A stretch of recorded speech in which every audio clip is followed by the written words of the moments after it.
Salut à tous, on se retrouve pour l'épisode 1464 du Zap Image. Donc aujourd'hui on a dépassé la barre des 377 000 abonnés sur la chaîne. Donc merci à vous d'être aussi nombreux à me suivre tous les jours. Et pour ceux qui ne sont toujours pas abonnés, n'hésitez pas. Donc on commence aujourd'hui comme d'habitude avec quelques anniversaires. Tout d'abord le joueur espagnol Dani Olmo qui fête aujourd'hui ses 23 ans, le joueur du RB Leipzig. Il y a aussi le milieu de Lens, Seko Fofana qui fête aujourd'hui ses 26 ans. Donc ce soir il joue un match très important contre l'équipe de Lille avec son équipe de Lens bien sûr. Et pour terminer, l'ancien joueur de l'AS Monaco, Youri Tielemans, qui fête aujourd'hui ses 24 ans, le joueur belge. Ensuite on ouvre la page Europa League, on commence avec l'équipe de Manchester United qui se déplaçait hier soir en Italie du côté de Rome. Et défaite de Manchester United 3-2, mais pas de souci vu que l'objectif des Mancuniens bien sûr c'était la qualification en finale, et avec leur grosse victoire au match aller à 6-2 contre l'équipe de l'AS Roma, donc bien sûr Manchester United accède une nouvelle fois à la finale de l'Europa League. N'oubliez pas qu'ils étaient déjà en finale en 2017. En plus, finale remportée contre l'Ajax Amsterdam. On peut voir tous les buteurs de ce match. A noter que le joueur du Paris Saint-Germain, Edinson Cavani, qu'on va parler juste après, a marqué un doublé. Donc parfait pour lui. Donc le score final cumulé entre l'AS Roma et Manchester United, 8 buts à 5, 13 buts lors de cette double confrontation entre ces deux grosses équipes européennes. Donc on revient sur l'ancien parisien. Edinson Cavani a inscrit son 7e but sur ses 6 derniers matchs avec Manchester United, avec son doublé hier. Donc en ultra forme, le joueur uruguayen est toujours avec lui, donc avec 54 buts inscrits. Edinson Cavani égale un certain Alessandro Del Piero et devient le 16e meilleur buteur de l'histoire en Coupe d'Europe. Donc on compte Europa League plus Ligue des Champions. Et toujours sur cette affiche, on va parler du milieu portugais Bruno Fernandes, pas buteur mais une fois de plus passeur décisif sur le deuxième but de Cavani. Et Fernandes est impliqué sur 31 buts en Europa League depuis ses débuts dans la compétition en février 2018. Donc ses stats cumulés avec Manchester et le Sporting, donc plus que tout autre joueur sur la même période, 19 buts et 12 passes décisives pour Bruno Fernandes.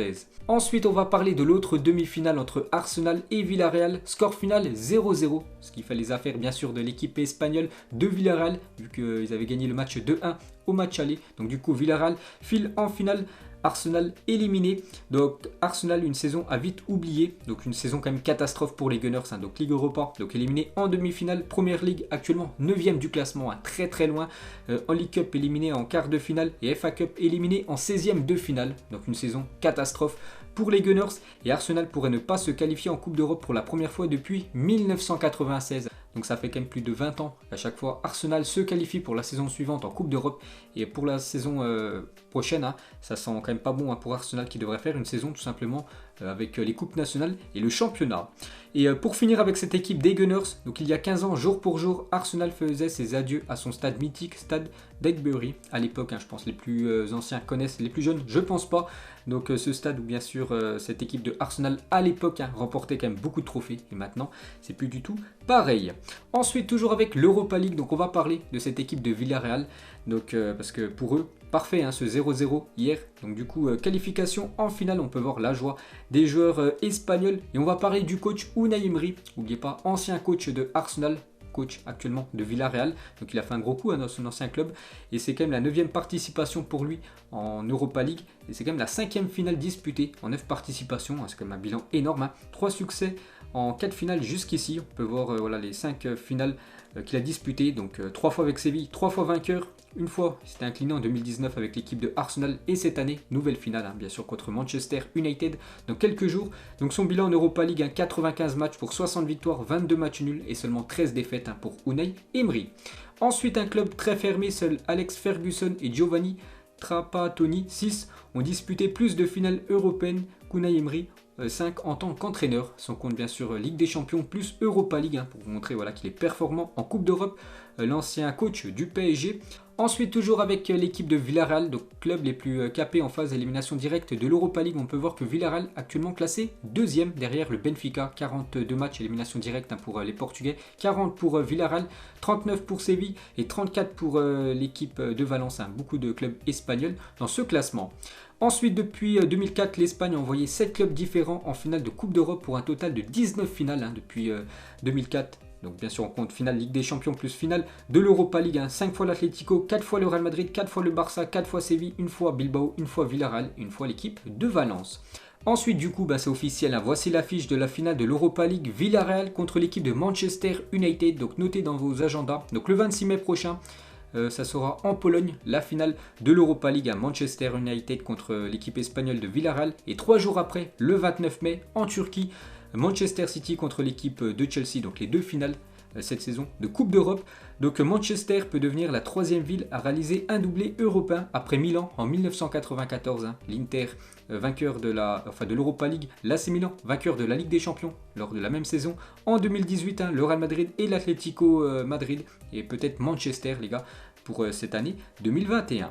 Ensuite, une bonne nouvelle pour les clubs français. Pourquoi? Parce que si Manchester United termine dans les 4 premiers de la Première Ligue, donc actuellement ils sont deuxième de PL, il reste seulement quelques matchs, hein, donc ils vont certainement terminer deuxième, donc ils seront dans les 4 premiers, donc qualifiés directement pour la future édition de la Ligue des Champions. Et s'ils remportent l'Europa League cette saison, donc le troisième de Ligue 1, donc cette saison, sera directement qualifié pour la phase de groupe en Champions League la saison prochaine. Donc il pourra avoir 3 places qualificatives directement pour jouer cette future LDC pour les clubs français, bien sûr, si Manchester gagne cette Europa League. Donc on a parlé de la bonne nouvelle hein, pour les clubs français. Cette fois-ci, on va parler de quelques mauvaises nouvelles pour les clubs français. Donc la France obtient son pire total de points au coefficient UEFA depuis 2008. La France pourrait même se faire voler sa 5e place par le Portugal l'été prochain, une situation qui arriverait au pire moment avec la réforme de la Ligue des Champions qui débutera en 2023. Donc c'est vrai que cette saison, les clubs français en Coupe d'Europe hein, ont énormément déçu. Hein. Beaucoup de défaites pour Marseille, beaucoup de défaites pour Rennes, beaucoup de défaites aussi pour Nice hein, qui était qualifié en Europa League. Donc du coup, les clubs français ont pris très peu de points. Voilà, lors de cette saison en Coupe d'Europe, hein, donc le coefficient UEFA a très peu augmenté hein, pour la France. Donc actuellement on est toujours en 4e position, mais le Portugal juste derrière revient très fort hein, sur nous. Donc si le Portugal prend cette 4e place, donc la France les gars, dans les futures années, on aurait seulement que 2 places maintenant qualifiées pour les futures saisons en Ligue des Champions. Donc ça peut être bien sûr très compliqué pour les clubs français. Donc on va juste parler du Paris Saint-Germain. À lui seul, le PSG a cumulé plus de 24 points au coefficient UEFA, alors que Lille, Marseille, Rennes, Reims et Nice réunis seulement 23,5 cette saison. Donc le total de 47,5 points est le pire score en France depuis 2008. Hein. Donc on peut remercier bien sûr le Paris Saint-Germain. Et regardez le classement UEFA des nations sur l'exercice 2020-2021. Donc bien sûr les Anglais en première position. Les clubs anglais qui ont pris beaucoup de points cette saison en Coupe d'Europe. Hein. Regardez, il y a quand même 3 équipes anglaises qualifiées en finale de Coupe d'Europe cette saison. Donc l'Espagne 2e, l'Italie 3e, l'Allemagne 4e hein, comme d'habitude. Hein. C'est souvent les 4 premiers. 5e le Portugal, 6e Pays-Bas, 7e l'Écosse et la France seulement 8e position. Hein, heureusement que le PSG a permis à la France de prendre quand même pas mal de points. Sinon, la France serait même pas quand même dans ce top 10. Hein. C'est quand même une catastrophe. Et cette fois-ci, regardez le classement par club. Voilà, des meilleures équipes en Europe. Donc toujours le Bayern en première position, le Real Madrid 2e. Donc c'est un classement avec une moyenne sur les 5 dernières saisons. Bien sûr, en Coupe d'Europe, on peut voir un sacré bond pour Manchester City. 1+3 pour City. Ils ont déjà obtenu plus de 35 000 points cette saison. Hein, c'est énorme vu qu'ils ont gagné tous leurs matchs à part un match nul. Donc le Paris Saint-Germain, cette saison, c'est seulement 24 000 points. 31 000 points pour la saison dernière. Donc 24 000 pour le PSG. C'est vrai qu'ils ont pris quand même très peu de points ces dernières semaines. Hein, vu que le PSG reste quand même sur 3 défaites en Ligue des Champions. Et bien sûr, il n'y a que les victoires qui permettent de prendre des points. Et quelques points aussi avec les matchs nuls. Mais les défaites, ça a fait prendre aucun point. Donc voilà les gars, ce classement. Donc le Paris Saint-Germain toujours à cette 7e position. Ensuite, toujours avec la Coupe d'Europe, regardez le 11 de cette semaine en Ligue des Champions avec beaucoup de joueurs décisifs hein, comme Riyad Mahrez, Werner, Phil Foden ou même Mason Mount. Donc N'Golo Kanté, une fois de plus, élu homme du match. Hein. Chelsea, Real Madrid, une fois de plus, il ne figure pas dans cette équipe type. Ensuite, ils seront en finale de la Ligue des Champions et de l'Europa League. Un point commun avec ces 4 personnes. Donc Thiago Silva, Cavani, Unai Emery et Thomas Tuchel. Hein. 4 joueurs ou entraîneurs passés du côté du Paris Saint-Germain. Ensuite, on continue avec les autres résultats de la soirée d'hier. On va prendre la direction de l'Allemagne. Le Hertha Berlin contre Fribourg et victoire du Hertha Berlin 3-0, parfait pour eux. Donc le Hertha remonte du coup à la 14e position. Et Radojnik, l'ancien joueur de l'OM, a prêté actuellement du côté du Hertha. Donc il a été décisif avec un but et une passe D pour l'ancien joueur de l'OM. Et pour terminer, il y a aussi Benfica contre l'équipe de Porto. Donc le 2e contre le 3e du championnat portugais. Score final 1-1. Donc pas de vainqueur hein, dans ce choc de la Liga NOS. Porto reste 2e, Benfica 3e. Le Sporting Lisbonne fonce tout droit vers un 19e sacre. Donc s'ils s'imposent dans quelques jours, hein, cette équipe du Sporting, ils seront sacrés champions du Portugal. Ensuite, jette un petit coup d'œil au programme de la journée ce soir. Il y a pas mal de foot. Hein. Stuttgart, Augsbourg, Leicester, Newcastle, Real Sociedad contre Elche et le derby du nord de la France. Lens contre l'équipe de Lille, gros match. Donc jour du derby du Nord, un match ultra important pour les Lillois dans la course au titre et pour les Lensois dans la course à l'Europe. Je vais dire, c'est un match très important pour les deux équipes ce soir et on peut voir que ça fait la une aujourd'hui du journal L'équipe. Une petite pression bien sûr pour ce match entre Lens 5e à la lutte pour une place européenne et Lille qui doit préserver sa position de leader. Le derby des Hauts-de-France sera pétillant à plus d'un titre bien sûr. Et n'oubliez pas que Lille, actuellement toujours leader avec un point d'avance sur l'équipe du Paris Saint-Germain. Donc il reste 3 journées en Ligue 1, donc 3 matchs pour cette équipe de Lille.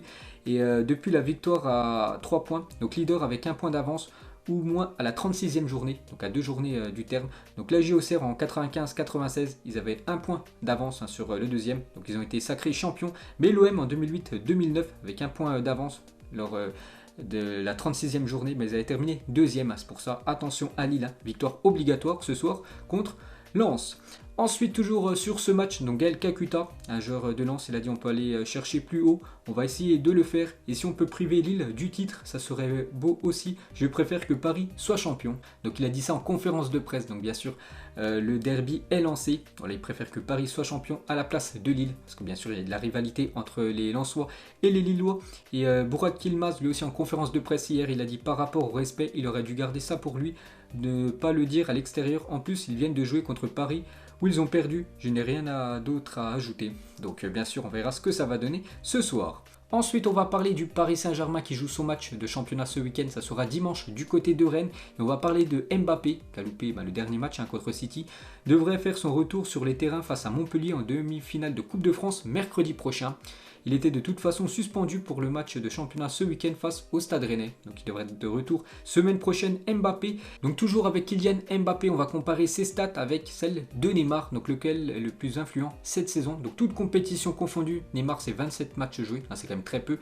Mbappé c'est 43 matchs, Mbappé c'est 37 buts en 43 matchs, Neymar seulement 15 buts. Donc on peut voir les passes décisives aussi, les victoires quand les deux bien sûr jouent. Et on peut voir que Neymar quand même, depuis sa première saison au Paris Saint-Germain, toute compétition confondue, il avait terminé avec une saison à plus de 28 buts, donc plutôt pas mal. Et chaque saison qu'on suivit, à chaque fois Neymar a marqué moins de buts. Donc en 2018-2019, 23 buts, 2018-2019, 19 buts. Et cette saison, seulement 15 buts. Donc il reste encore quelques matchs, bien sûr, mais on peut voir qu'il est à chaque fois moins performant que la saison passée, le joueur brésilien. Ensuite, toujours avec lui, je suis encore très triste, bien sûr, de l'élimination contre l'équipe de City. Donc sur son compte Instagram, il a mis un petit message, un sentiment difficile à écrire. Je suis encore très triste de notre défaite, mais fier de l'engagement de toute l'équipe. Nous avons donné notre meilleur. Malheureusement, notre meilleur n'a pas suffi, mais c'est une leçon à retenir pour grandir et baisser la tête. Seulement pour prier et dire merci quelles que soient les circonstances. Donc voilà, Neymar bien sûr très déçu de l'élimination de son équipe. Et toujours avec le Paris Saint-Germain les gars. Donc bien sûr le PSG commence à penser au futur mercato. Le Paris Saint-Germain sait qu'il y a quelques postes où il y a des sacrées lacunes. Donc quelques joueurs les gars pistés par l'équipe du Paris Saint-Germain. Donc le PSG qui a pour priorité de recruter un arrière droit. Parce que Florenzi n'est pas conservé par le PSG. Donc il songe à Serge Aurier, ancien joueur du PSG. L'international ivoirien n'est pas insensible à l'intérêt du club parisien où il a évolué entre 2015 et 2017. Bien sûr Serge Aurier qui connaît très bien le Paris Saint-Germain. Donc je pense que ça peut être pas mal pour le PSG pour ses futures saisons. Toujours avec le Paris Saint-Germain, donc ils sont sérieusement à Mohamed Salah en plan B en cas de départ de Kylian Mbappé. Parce qu'Mbappé on ne sait toujours pas ce qu'il va faire actuellement. Toujours en stand-by, on ne sait pas s'il veut prolonger ou quitter l'équipe du Paris Saint-Germain. Donc vraiment s'il venait à quitter cette équipe du PSG. Donc le Paris Saint-Germain penserait directement à Mohamed Salah pour le remplacer. Pourquoi? Parce que l'Égyptien veut quitter Liverpool à 2 ans de la fin de son contrat. Et surtout Liverpool la saison prochaine. Donc il n'y a pas beaucoup de chance qu'il joue la Ligue des Champions. Donc lui il veut jouer encore la Ligue des Champions. Il ne veut pas jouer l'Europa League avec les Reds. C'est pour ça que le Paris Saint-Germain songe toujours à Mohamed Salah. Et le dernier bien sûr, on entend beaucoup cette rumeur depuis pas mal de mois. C'est toujours la rumeur Léo Messi. Et dans ses négociations avec des joueurs, le PSG a dessiné les contours du PSG 2021-2022 avec Léo Messi dans ses rangs. Un plan de jeu où Messi sera associé et à Neymar et à Mbappé. Et même présenté, donc en gros conserver bien sûr Neymar et Mbappé et rajouter Messi en plus. Donc ça après bien sûr c'est seulement une rumeur, mais voilà, quelques joueurs quand même pistés par l'équipe du Paris Saint-Germain pour cette future saison. Ensuite direction l'Espagne et c'est officiel, Fernando, le milieu de Séville, est élu joueur du mois d'avril en Liga. Il devance notamment Lionel Messi qui arrive en 2e position et Courtois 3e. Ensuite, on va parler du gros match du Barça demain à 16h15. Choc, hein. Le Barça reçoit l'Atlético Madrid et ça sera Mateu Laouz qui a été désigné pour arbitrer ce Barcelone Atlético ce week-end. Et toujours sur ce match, on va parler de Koeman. L'appel du Barça contre la suspension de Ronald Koeman a été rejeté. Il ne pourra pas être présent sur le banc face à l'Atlético Madrid, donc il regardera le match en tribune. Ensuite, une déclaration de Sergio Ramos par rapport à l'élimination du Real Madrid avant-hier contre Chelsea. Déçu, oui, coulé, jamais. L'histoire du Real Madrid s'est forgée à coups de victoire, mais le club s'est toujours relevé de ses défaites. Il nous reste encore la Liga à jouer et nous allons nous battre pour la remporter à la Madrid. Donc bien sûr, Sergio Ramos, très déçu de l'élimination, mais pour lui, le Real Madrid peut quand même gagner la Liga cette saison. Et on revient sur le cas Eden Hazard. Donc hier, je vous ai dit que ça avait fait scandale cette photo. En Espagne, on peut voir Eden Hazard tout souriant à la fin du match. Pourtant, son équipe du Real Madrid éliminée en demi-finale. Donc la direction du Real Madrid est très en colère contre l'attitude d'Eden Hazard à la fin du match. Donc il a dû s'excuser, bien sûr. Eden Hazard, donc sur son Instagram, il a dit: je suis désolé, j'ai lu beaucoup de choses à mon sujet depuis hier et ce n'était pas mon intention d'offenser les supporters. J'ai toujours rêvé de jouer ici et je suis venu pour gagner. La saison n'est pas terminée et on va se battre pour la Liga à la Madrid. Ensuite, on va parler d'un joueur qui a tellement fait de mal à cette équipe du Real Madrid. Bien sûr, c'est le gardien sénégalais Edouard Mendy, le gardien de Chelsea. Et Mendy a réalisé 8 clean sheets cette saison avec Chelsea en Ligue des Champions. Jamais aucun gardien d'une équipe anglaise n'avait réussi une telle performance. C'est la première fois qu'un gardien d'un club anglais fait autant de clean sheets en Ligue des Champions. On peut voir tous les matchs où il n'a pas encaissé de but. Edouard Mendy est toujours avec lui. Donc Mendy a réalisé plus de clean sheets en 11 matchs de Ligue des Champions cette saison. Donc 8 clean sheets en 11 matchs. qu'Alisson Becker en 28 matchs de Première Ligue, 7. Donc une stat quand même incroyable. Ensuite, on va parler d'un autre joueur africain, lui aussi ultra décisif cette semaine de Coupe d'Europe, c'est Riyad Mahrez. Et à l'époque, il avait dit: quand Quimper m'a proposé un essai, le billet de train coûtait 160 €. J'avais dit à ma mère: t'inquiète, je vais te les rendre, je vais percer dans le football. Aujourd'hui, je lui ai enfin bien rendu et je pense bien sûr que sa maman doit être très fière de son fils. Ensuite les gars, on va parler de quelques infos transferts. On commence avec un joueur de l'Olympique de Marseille qu'on connaît très bien sûr, c'est Florian Thauvin. Et une info de dernière minute, au Tigre, c'est quasiment officiel. Donc l'équipe des Tigres, c'est l'équipe au Mexique, l'équipe de André-Pierre Gignac, tout est bouclé selon un journaliste.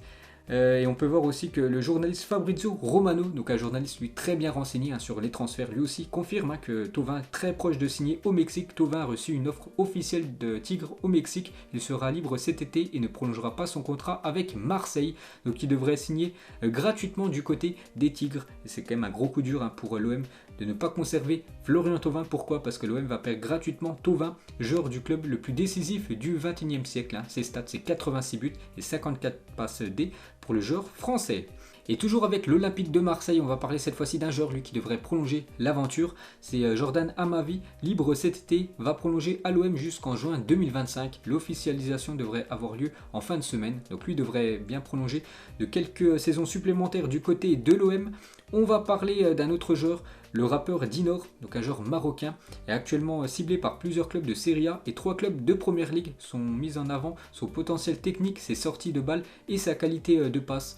Voilà, ont plu à tous ces clubs qui pourraient tout simplement le recruter lors du prochain mercato. Ensuite, on va parler de la légende allemande Miroslav Klose a validé ses diplômes pour pouvoir devenir entraîneur. Donc le meilleur buteur de l'histoire de la Coupe du Monde a déjà une belle petite expérience. Il a été membre du staff de l'équipe d'Allemagne, puis adjoint d'Hansi Flick au Bayern Munich. Donc il a déjà quelques notions d'entraîneur bien sûr.